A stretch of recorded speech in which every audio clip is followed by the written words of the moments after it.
Bayangkan ada ikan yang saiznya macam keranda, sisik keras macam baju besi, dan dia boleh bernafas atas darat. Ini bukan mitos, ini Arapaima.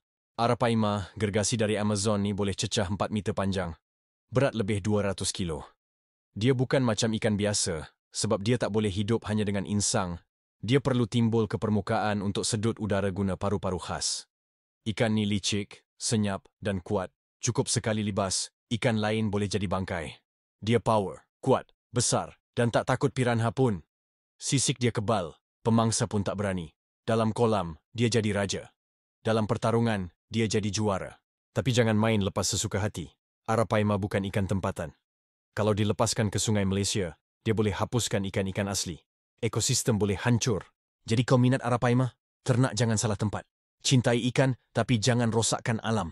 Nak tahu lagi fakta gila pasal haiwan ganas macam ni?